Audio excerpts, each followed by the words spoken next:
The Kavanaugh hearings could set this country back 100 years, and Italy is trying to borrow their way out of debt.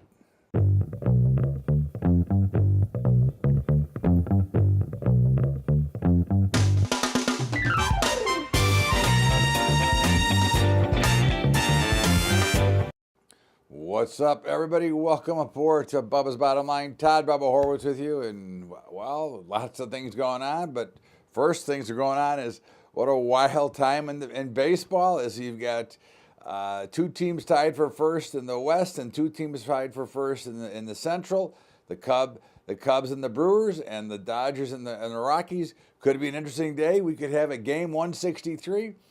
But in the meantime, we had an interesting week last week, and I think that one of the top stories or one of the top concerns should be Italy and their attempt to once again borrow their way out of debt.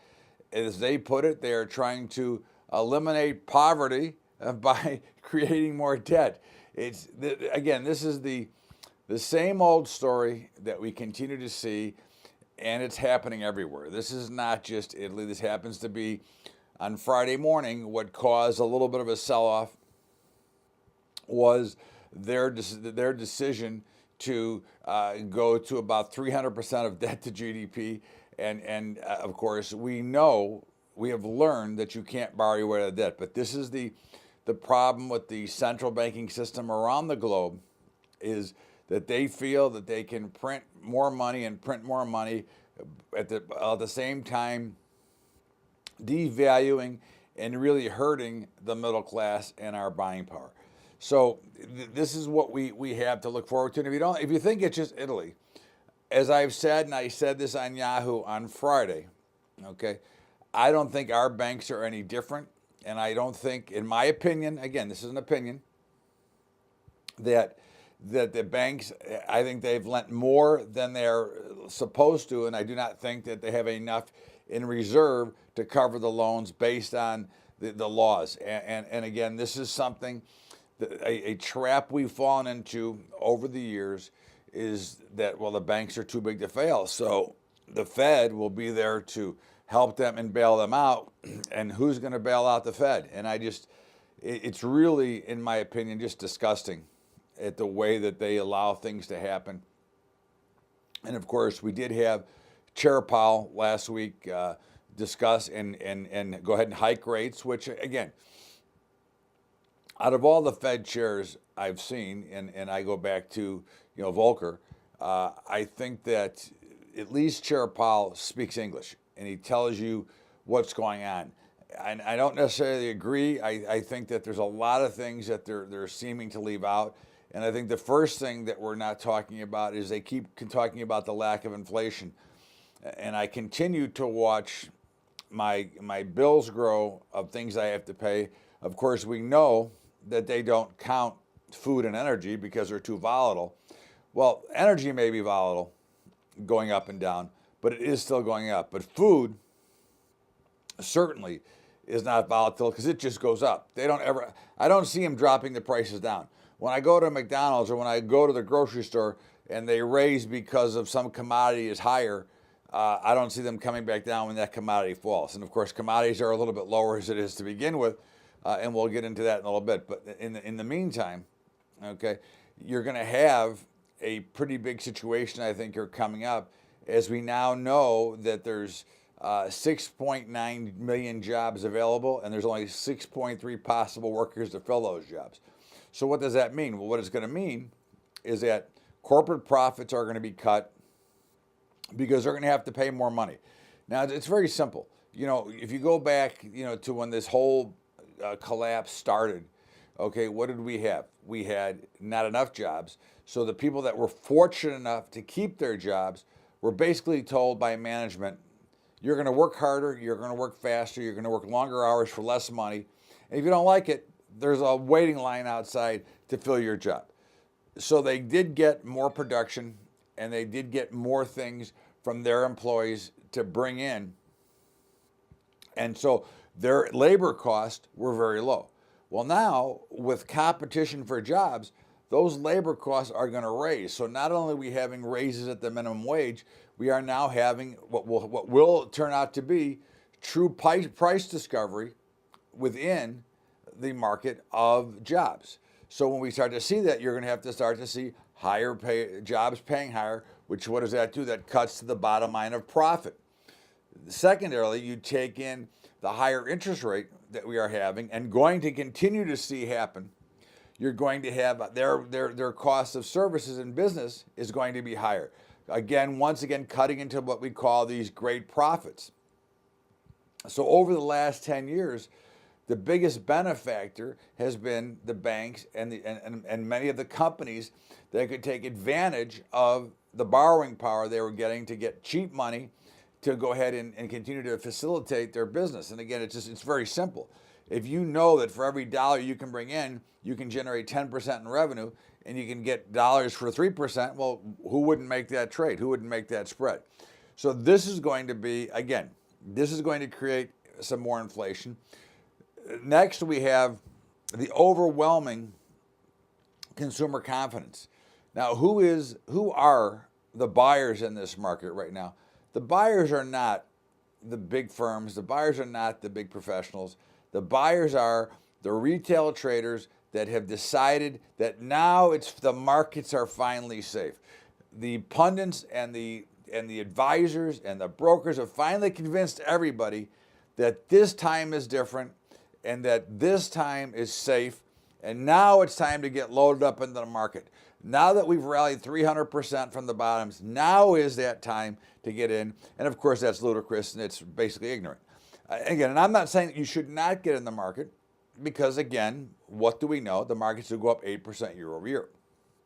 But the problem that we're having here is that most of these investors are borrowing money on margin that they don't have and they can't afford to lose. So the minute that there's a little bit of a hiccup in the markets, they're going to be forced to sell. So they're going to lose money, but they could also create that big push down. And of course, if we remember some of the charts we've looked at over the years where we have, the euphoria, okay? So the markets are still euphoric now. I mean, you have people stepping at every dip is bought without fear. And of course, consumer confidence is at the same levels it was in 2000 and basically in 2007 and in 1987. So we all know that at some point here, there's going to be a meltdown. Again, we don't want you to sell everything. We'd rather you be hedged. But again, this is more of a trader's situation and investing where you're going to put your money, which is why whenever you're going to invest, you should use technical analysis and not chase around the market, but actually look for some good support levels, because even when the markets do go down, and I will go back to the example of Amazon. Amazon was $30 in 2008 in November. I actually bought it there.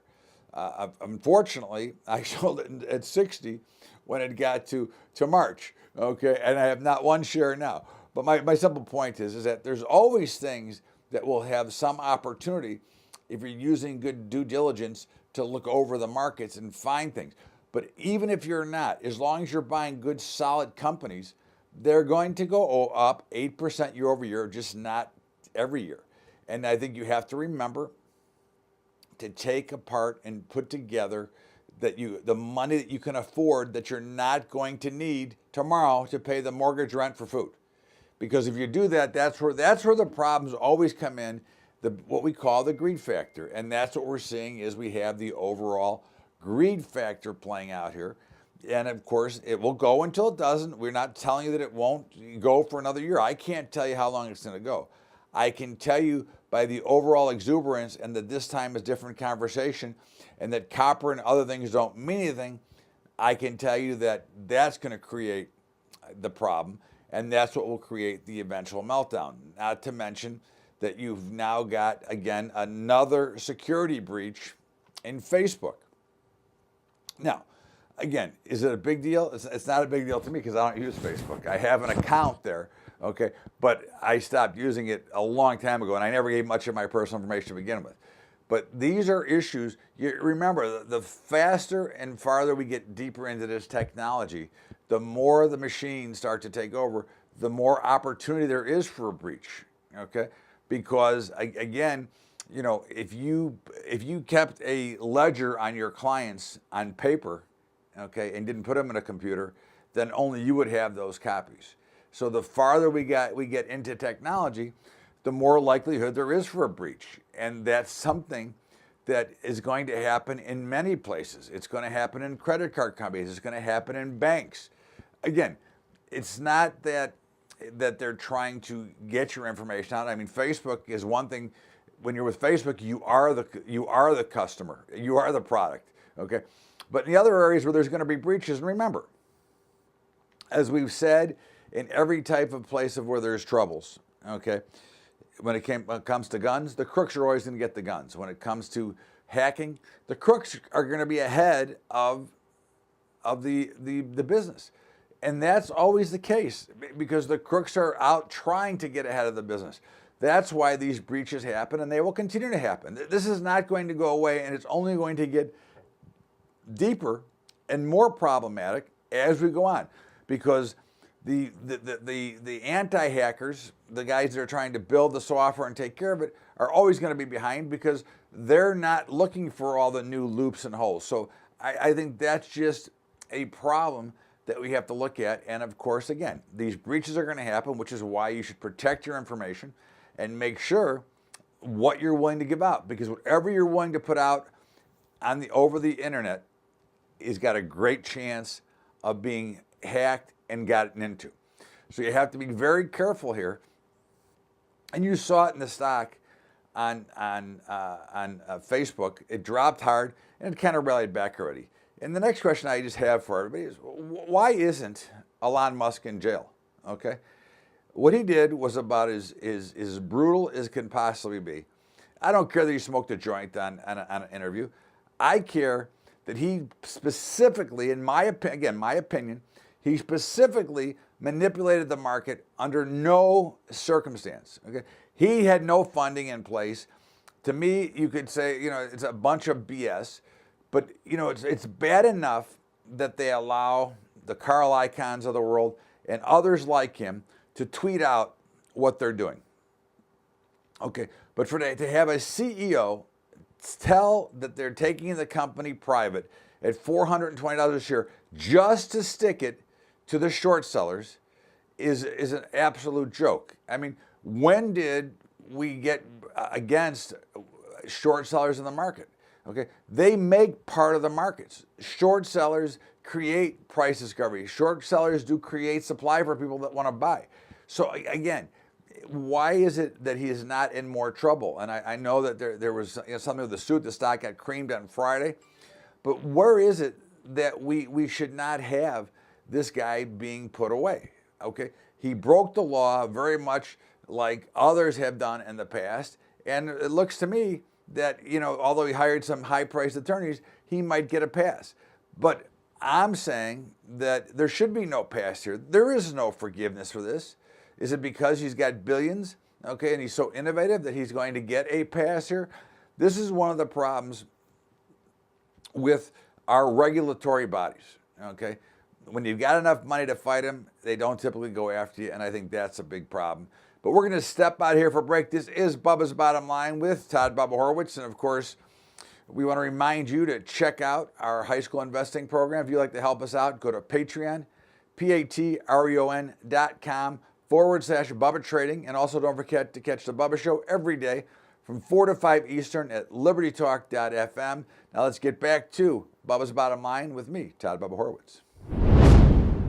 Welcome back to Bubba's Bottom Line, Todd Bubba Horwitz. And as we just recap last week's market action, I think we can sum it up as this. The markets are in a big sweeping consolidation pattern. And I think it's not just the Dow, it's not just the S&P, it's not just the NASDAQ. I think almost all markets are in just this sweeping consolidation. Now, the equities look to that they've possibly made a top. Now, we're not making an official declaration. In fact, I will tell you what I've told you almost every day for the last 6 weeks. We're going to observe. We're going to wait. We don't have to be first in. We don't have to get in today. Okay? But I do think that there are a lot of warning signs that the top of the market is in. So to me, I would be looking for opportunities to take a sell and a short. Okay, but again, I'm not telling you that it's today. I'm telling you that it's something to start looking for, because I think you're going to start to see, you've seen the VIX and volatility crushed. Okay, so that's always a warning sign when we become too complacent. How do we know we become too complacent? We talked about earlier, too much consumer confidence, too many people buying at margin. So all these factors lead that the top is possibly near at some point here. I think the interesting part, and we may have to puke it out on oil is flew once again on Friday. One of my guys, Private Richie, said to me that we forgot about the every Friday rally, and it was ugly. And we may have to go ahead and puke it out, and we'll see how it trades. I'm obviously not happy with it, and certainly my equity is not happy with it either. Gold continues to consolidate in a tight range. I think that you have to remember that we've got 1180 support, 1220 resistance, and we haven't really broken 1180. So I wouldn't be worried. I'm not worried in trying to get out of this. I think I'm looking for an opportunity to buy it. I mean, certainly I'm looking to buy gold. I'm looking to buy nugget. I'm looking to get into this because I think we've got some great opportunity here. Silver does look like it did break out last week to the upside. And I don't think gold will be far behind. If you remember, we talked about the gold-silver ratio. So I think, silver looks pretty good here. The treasuries, the bonds, getting clobbered. We got the 10-year up to about 3.1 before coming back a little bit. But again, I think that you're going to see bond futures fall, which interest rates are rising. And I think that's a given, okay? We're now firmly over 3%. If you remember, our black swan, or our event that we're looking for, is 3.5% to 4% on the 10-year, coupled with a much stronger dollar. And the dollar did hold support, as we thought, and it did close over 95. So that looks really solid. Grains, had a moderate week. It was they rallied and then they folded, but they were right, about mid-range. We had another USDA report. Whippy, let's have a party. Again, to me, there is so much bad news priced in to the grains already. I don't see much room on the downside. I'm an owner. I'm looking to own more. I think that we see significantly higher prices from here. I think you kind of see what happens in the meat market. For months, hogs were getting slaughtered like that, getting beaten down the drum, slaughtered. The world was coming to an end. All of a sudden, hogs went from a dead bear market to a bull market when we called the bottom. And again, it wasn't that we called the bottom, but we said that this was a good area. And of course, they have now had about a 20% rally, 25% rally, and looked like they're going higher. Fats and feeder cattle look great. They held. They're just right up against some resistance levels, but really, after the big breakouts, have held well. So again, we're looking to buy dips there. We're looking to buy dips in anywhere in the agricultural space. I think you're looking for good opportunities to be buyers here. The crypto space has held very well. I think it's interesting. You've now got Fidelity getting involved. So you keep, you can listen to the so-called experts continue to bash and tell you what garbage it is and that it's a bubble, it's a scam, it's this. In the meantime, you've now got Fidelity, you've got JP Morgan, you've got Goldman Sachs, you've got IBM involved. So we can talk about all we want of what a scam this is. In the meantime, as I say, I would not take all of my money and put into it. I would not take a big shot, but certainly, as I like to call it, the dinner and a movie trade. Again, if you figure it out, whatever you can afford, that's not going to change. It'd be like if you're going to the track, how much would you be willing to blow at the track? That's the kind of money I'd be investing in here. But I do think it's real. I do think they're going a lot higher. And I think it's all good. And I'm happy that they kind of suppress this. And again, personally, my personal holdings are losing money at the moment, but I'm not worried about it and I'm not going anywhere. I think it's interesting that Nike had earnings last week and they didn't quite meet, or they met earnings, but they didn't meet expectations going forward. But it looks like the New Jersey Pension Fund is going to drop Nike. I think they've got about $44 million stake there. I have to ask the question, why would you drop it? I understand, trying to be good and not have things like people who are anti-smoking wouldn't know Philip Morris Altria.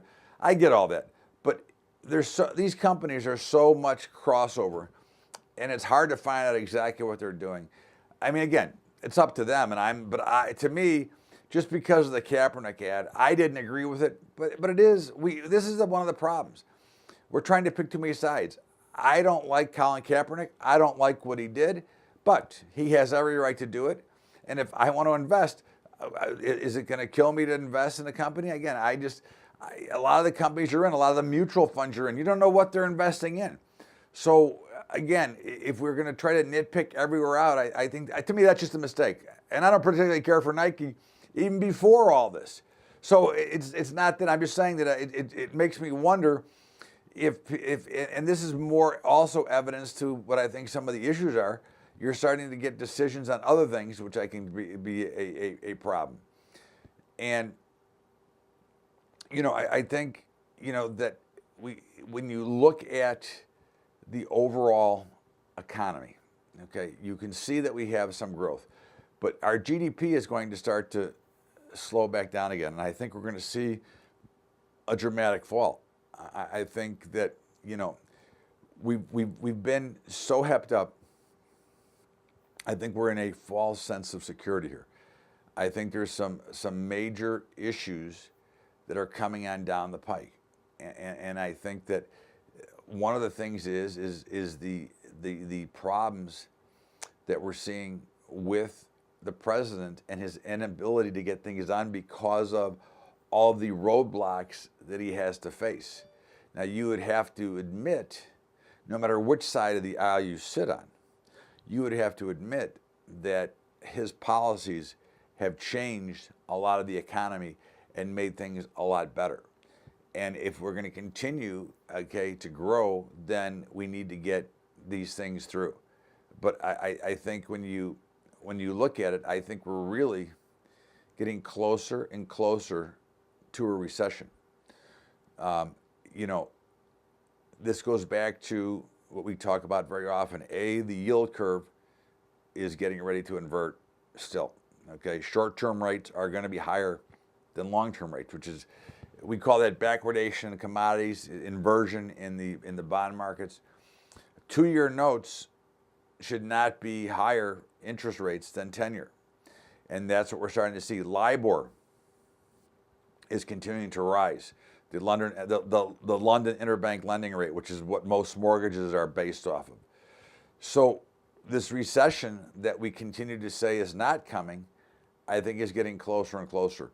If you remember that markets don't announce themselves, if you remember that they just show up, okay, I think you will find that will be a problem in the big picture.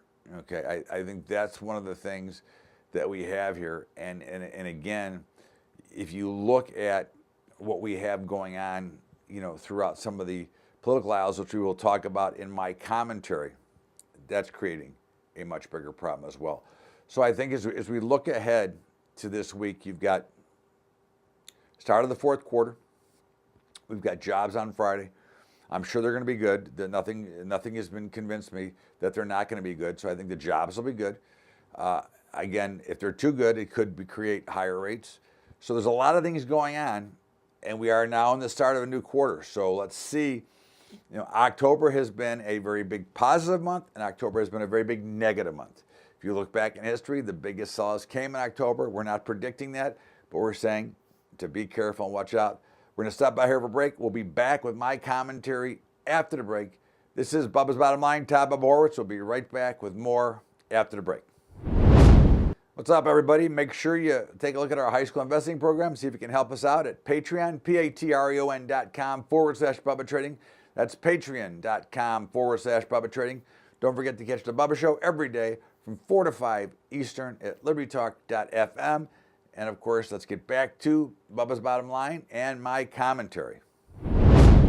Welcome back to Bubba's Bottom Line. Todd Bubba Horwitz with you. And of course, this week, I think, was one of the most excruciating weeks to watch the Hill. The Hill itself, watching things that happen on the Hill is a joke to begin with. We know it's always, partisan. We know that if it's a person on the right who's getting questioned by somebody on the right, they're going to be nice and, you know, kissy kissy. And if it's when the left comes to get him, they're going to attack him. And the same goes the other way. But these Kavanaugh hearings, if he does not get confirmed, if they find no evidence, now they've not, he's had 6 FBI investigations in the past. They've never found anything in the past. So this could set that whole, those hearings, okay? And I found Dr. Ford credible. So again, I'm not saying she's not telling the truth. I just think that I don't think that it was Brett Kavanaugh. That's my opinion. Again, if I'm wrong, I'll be wrong and I'll be happy to say so. But the whole process could set this country back 100 years, okay? You have got, okay, the left, and this is a fact, this is not an opinion, the left is trying to regain everything so they can, A, impeach Donald Trump. Impeach Donald Trump for what, okay? They're trying to hose this Justice Brett Kavanaugh, okay, with a smear campaign. Why was the information not put out in private back when Senator Feinstein got the information, okay? Why did it take to right before the midterms, okay? Again, Dr. Ford, I think, got duped and got dragged through the mud as well because I think this could have been done in private. And if he, listen, again, I'm not defending Brett Kavanaugh because I don't know whether he did it or not. Based on the testimony, Dr. Ford was very ambiguous. Brett Kavanaugh was very exact and did have a calendar to back it up. Now, again, any of that stuff can be changed. Again, this is not my defense of one or the other. This is the overall process is an embarrassment to the United States of America to have these people talk like this and try to go after somebody.